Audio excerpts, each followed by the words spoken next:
Outer space एक बहुत ही ज्यादा मिस्टीरियस और इंट्रिगिंग जगह है। हम धरतीवासी है और हमारी अपनी धरती ही हमें बहुत विशाल और मिस्ट्री से भरी हुई सी लगती है, लेकिन इस ब्रह्मांड में हमारी धरती एक एटम जितनी भी नहीं है। इतना विशाल है ये यूनिवर्स, और जितना विशाल हमारा यूनिवर्स है उतने ही ज्यादा सीक्रेट छुपे हुए हैं हर कोने में इस ब्रह्मांड के, जिनमें से हम 0.00001% सीक्रेट्स भी अनरावल नहीं कर। मैं चर्चा करने वाला हूँ स्पेस के कुछ ऐसे सीक्रेट्स और इंटरेस्टिंग फैक्ट्स के ऊपर जो आपको ना तो स्कूल में पढ़ाए गए होंगे और ना ही आप में से बहुत लोगों को इनका आइडिया होगा। मुझे भी नहीं था, और जब हुआ तो मैंने सोचा कि आपसे ये ज्ञान शेयर करना तो मैंडेटरी है। तो बिना देर किए चलिए शुरू करते हैं हमारा आज का space special video titled 20 space facts you won't find in text books. Number 1, हमारा सोलर सिस्टम 4.6 बिलियन साल पुराना है। पहले हमारे सोलर सिस्टम में सिर्फ मीटेरॉइड्स थे, लेकिन फिर कई कोलिशंस, गैस एक्सप्लोजन्स और कंडेंसेशन के बाद हमारे प्लैनेट्स बनना स्टार्ट हुए। मिट्टी और रॉक से बने मर्क्यूरी, वीनस, अर्थ और मार्स, और गैस से बने जुपिटर, सैटर्न, यूरेनस और Neptune.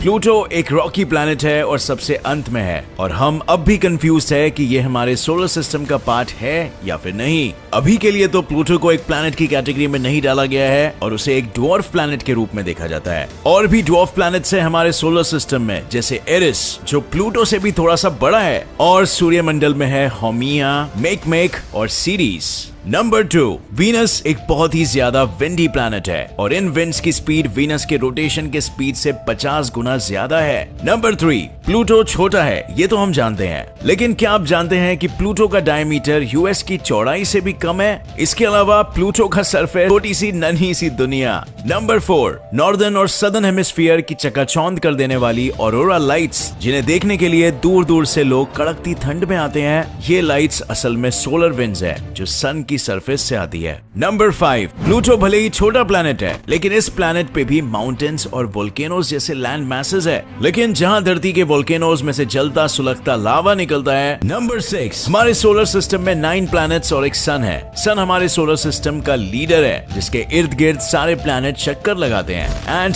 As we all know, sun एक बहुत ही विशाल सेलेस्टियल बॉडी है। लेकिन क्या आप जानते हैं कि ये सन इतना विशाल है कि हमारे सोलर सिस्टम का 99.86% मैस कंप्राइज करता है, और सोलर सिस्टम के प्लैनेट्स और इवन एस्टेरॉइड्स बाकी के 0.14% मैस कंप्राइज करते हैं। नंबर 7, सैटर्न के मून लेपिटस ने साइंटिस्ट को मोह के जाल में काफी लपेट के रखा है because of a unique feature. ये सोलर सिस्टम का इकलौता ऐसा सैटेलाइट मून है जो कि 2 कलर का है। लेपिटस का आधा एरिया डार्क कलर का है और आधा लाइट कलर का।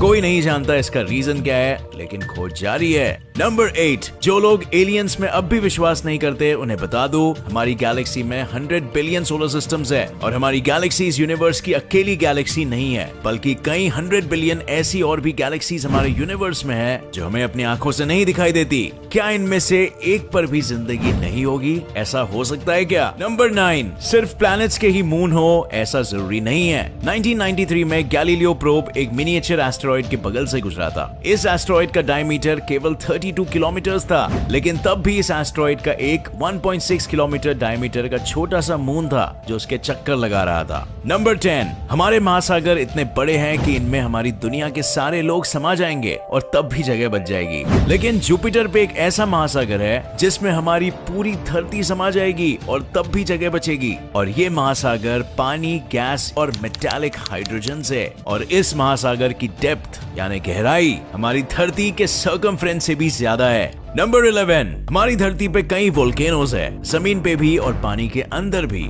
लेकिन हमारे सोलर सिस्टम का सबसे बड़ा वोल्केनो धरती पे नहीं बल्कि मार्स पे है। ओलंपस मॉन्स नाम के इस वोल्केनो का बेस यूएसए के एरिजोना स्टेट जितना चौड़ा है, और इसकी हाइट माउंट एवरेस्ट से 3 गुना ज्यादा है। नंबर 12, अगर स्पेस में 2 सेम मेटल से बनी चीजें कांटेक्ट में आ जाती है तो वे अलग नहीं हो पाएंगी और परमानेंटली जुड़ जाएंगी। इस फिनोमेनन को कोल्ड वेल्डिंग कहते हैं, और ये इसीलिए होता है क्योंकि दोनों चीजों के एटम्स को ये नहीं पता होता है कि वे अलग अलग चीजों के हैं। कोल्ड वेल्डिंग धरती पे नहीं होता क्योंकि दोनों चीजों के एटम्स जानते हैं कि वे अलग है, क्योंकि उन चीजों के बीच हवा और डस्ट के पार्टिकल्स होते हैं जो उन्हें सेपरेट करते हैं। नंबर 13, हमारी धरती से कई लाइट ईयर्स दूर हमारे गैलेक्सी में एक और प्लैनेट है जो कि पूरी तरह डायमंड से बना हुआ है, 55 कैंक्री ई। जिसे सुपर अर्थ के नाम से भी जाना जाता है, हमारी धरती से 2 गुना ज्यादा बड़ा है और पूरी तरह ग्रेनाइट और डायमंड से बना हुआ है। Cool right. नंबर 14, वीनस पे एक दिन 243 अर्थ ईयर्स के बराबर होता है, जबकि एक साल 225 अर्थ डेज जितना होता है। और ऐसा इसीलिए क्योंकि वीनस जितनी तेजी से अपनी एक्सिस पे रोटेट करता है, उससे कई गुना ज्यादा तेज स्पीड पे सूरज का चक्कर लगाता है।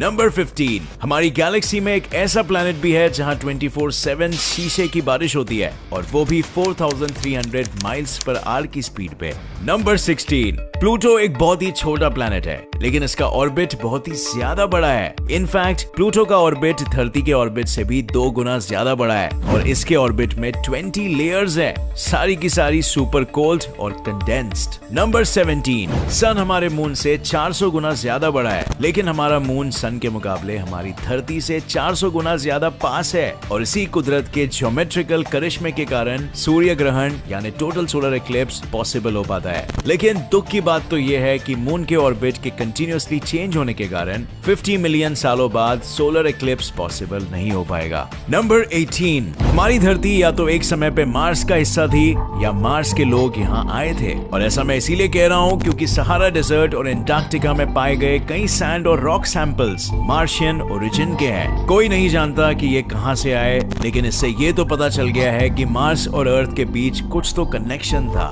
नंबर 19, न्यूट्रॉन स्टार्स बहुत ही छोटे कंप्रेस्ड स्टार्स होते हैं, लेकिन ये स्टार्स होते बहुत ही वॉलेटाइल है और अपने एक्सिस के अराउंड ये बहुत ही तेजी से स्पिन करते हैं। इनफैक्ट कई न्यूट्रॉन स्टार्स 1 सेकंड में अपनी एक्सिस के अराउंड 600 चक्कर लगा लेते हैं। दिमाग चकराया ना। नंबर 20, सैटर्न ही एक अकेला ऐसा प्लैनेट है जिसके आसपास रिंग्स है। जुपिटर, नेपट्यून और यूरेनस के आसपास भी रिंग्स है, बस वे बहुत ही ज्यादा पतले हैं, इसीलिए दिखाई नहीं पड़ते। लेकिन सैटर्न के रिंग्स बहुत ही ब्राइट, स्ट्रॉन्ग और मोटे हैं, इतने ज्यादा कि सैटर्न के एक मून पैन ने सैटर्न के कुछ रिंग्स अपने अंदर एब्जॉर्ब कर लिए, और इस कारण उसका शेप एक अखरोट जैसा हो गया। सो फ्रेंड्स, क्या आप भी कुछ इंटरेस्टिंग स्पेस फैक्ट्स जानते हैं जो हमने यहाँ नहीं कवर किया? अगर हाँ, तो मेरे साथ कमेंट सेक्शन में इन्हें जरूर शेयर करिएगा। अगर आपको मेरा वीडियो पसंद आया तो इसे लाइक जरूर करना, मेरे चैनल को सब्सक्राइब करिए और दबाइए नीचे दिया गया बेल आइकन, ताकि आप मेरी कोई भी नई वीडियो की अपडेट मिस ना कर सके। मिलेंगे अगली वीडियो में with more facts, more information and more ज्ञान। तब तक के लिए देखते रहिए और सीखते रहिए। जय हिंद।